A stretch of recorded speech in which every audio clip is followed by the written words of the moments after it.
Stock x ray हम आज बात करेंगे एक ऐसे शेयर की जिस पर कि काफ़ी सवाल मिले हैं और सवाल मिलना लाजमी भी था क्योंकि ये काउंटर ही ऐसा रहा, कल्याण ज्वेलर। इस शेयर की अगर देखें तो जिस तरह की चाल रही, जिस तरह का इसका मूव रहा, उसके हिसाब से तो इस काउंटर ने बढ़िया रिटर्न दिया।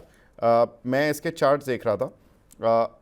ये काउंटर अगर हम देखें तो 2023 में कुल 105 रुपये की रेंज में था और वहाँ से ये 2025 में यानी कि जनवरी 2025 में ये काउंटर 795 आया। तो अब जब 7-8 गुना शेयर हो जाएगा तो बहुत सारे लोगों ने इस पर राइड भी की होगी, इसमें पैसे हर लेवल पे बनाए होंगे। लेकिन 795 जब आया वहाँ से एक ख़राब खबर आई और ये टूट के लगभग 420 रुपये का इसने लो लगाया।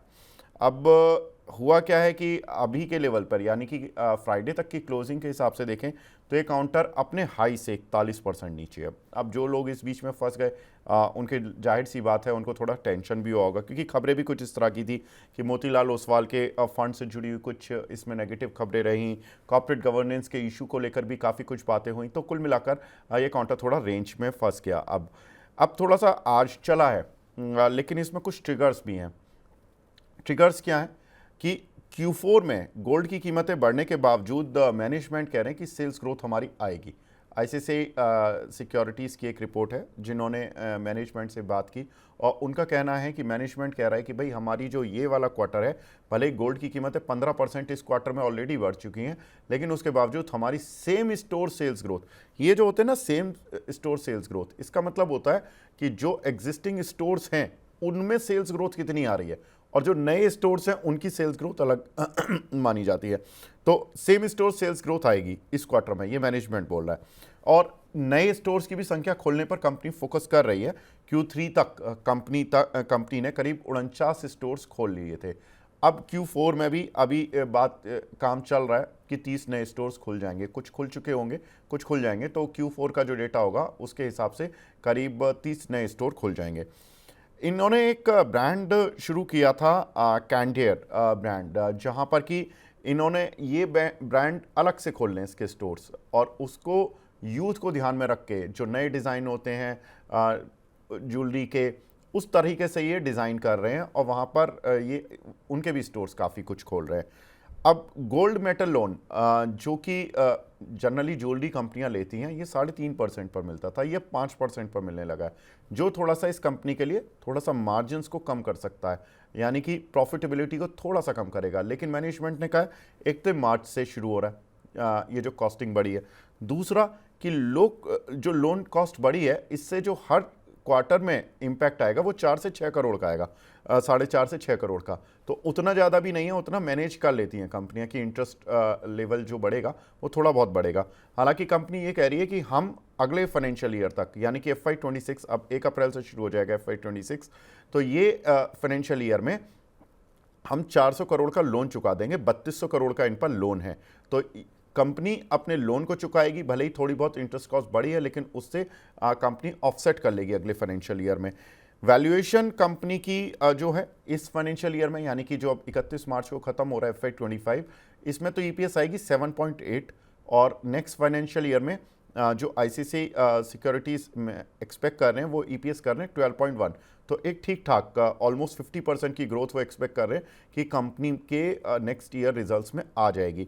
लेकिन पी मल्टीपल थोड़ा सा वो है इस कंपनी का कि 39 के पी मल्टीपल पर ये चल रहा है और ये तो फ्राइडे तक का भाव था। आज चूंकि 490 आ गया तो थोड़ा सा काउंटर और थोड़ा चल गया और जो उनकी प्राइस जो टारगेट दिया है ना ICICI सिक्योरिटीज़ ने, वो भी 520 का दिया, उन्होंने ऐड करने की ही सलाह दी थी। अंशु जी, आपका क्या व्यू है इस काउंटर पर? पुल बैक में 514 रुपए 515 रुपए तक ऊपर आ जाएगा।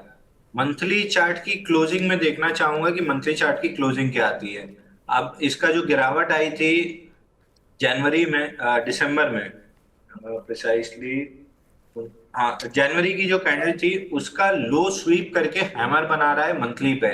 तो मंथ एंड अगर हाइस के आसपास क्लोज होता है तो फिर एक डीपर पुल बैक के लिए काउंटर जाएगा, 515 रुपए निकालेगा और 632 रुपए तक के लिए डीपर पुल बैक लेगा।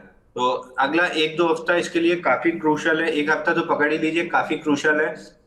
अगर वीकली पे हैमर के साथ क्लोजिंग आती है तो फिर आप एक डीपर पुल बैक 588 632 की जोन में एक्सपेक्ट कर सकते हैं। जी सर, अगर ये नीचे आ जाता, क्योंकि आईसीआईसीआई सिक्योरिटीज़ की जो मैं रिपोर्ट देख रहा था, उन्होंने 454 पर ये रिपोर्ट बनाई थी, 471 हुआ, उसके बाद सीधा 494 और उस रेंज पे पहुंच गया। अगर ये नीचे आता है तो कौन से लेवल होंगे जो आपको थोड़ा सा कंफर्ट दे सकते हैं कि हाँ चलिए ठीक है, ये लेवल ठीक है, यहाँ पर एक्यूमुलेट कर सकते हैं? देखिए सर, अगर 514 515 की रेंज नहीं निकाल पाए और वहां से सेल ऑफ रिज्यूम हुआ तो फिर पहला ही टारगेट 420 रुपए का बनेगा, जो जनवरी कैंडल का लो है। और 420 अगर तोड़ता है तो फिर डाउन साइड में 335 रुपए का टारगेट खुलेगा। मैं एक्सपेक्ट कर रहा हूं, क्योंकि जिस हिसाब से वॉल्यूम और पैटर्न रिवर्सल है, 515 रुपए निकाल के एक बार के लिए थोड़ा सा डीपर पुल बैक देगा। But overall James and jewellery sector buying climax के बाद टॉप आउट है। बहुत जल्दी से कोई वापस ऑल टाइम हाई या बड़ा मूव मिल जाएगा ऐसा नहीं है। बिना किसी बाउंस बैक के एकदम से पिटाई हुई थी तो एक डीपर बाउंस बैक एक्सपेक्ट कर सकते हैं। बट ओवरऑल फिर ये स्टॉक रेंज बनाने में निकल जाएगा। ठीक है, तो कल्याण ज्वेलर, जो लोग इस काउंटर में एंटर करना चाहते हैं या जो लोग फंसे हुए हैं, उनके लिए फंडामेंटल और टेक्निकल व्यू दोनों मिल चुके हैं। तो कल्याण ज्वेलर पर एक स्टॉक एक्सरे जो हमने किया, फंडामेंटल ट्रिगर्स भी बताए, और कंपनी की जो मैनेजमेंट ने ब्रोकिंग हाउसेस से बात की है, रिसर्च हाउसेस से बात की है, वो बातें आपको बताई, और उसके बेसिस पर जो ब्रोकिंग हाउसेस के टारगेट हैं और जो चार्ट पर जो इस तरह का सेटअप बन रहा है, वो सारी बातें डिस्कस हुई हैं।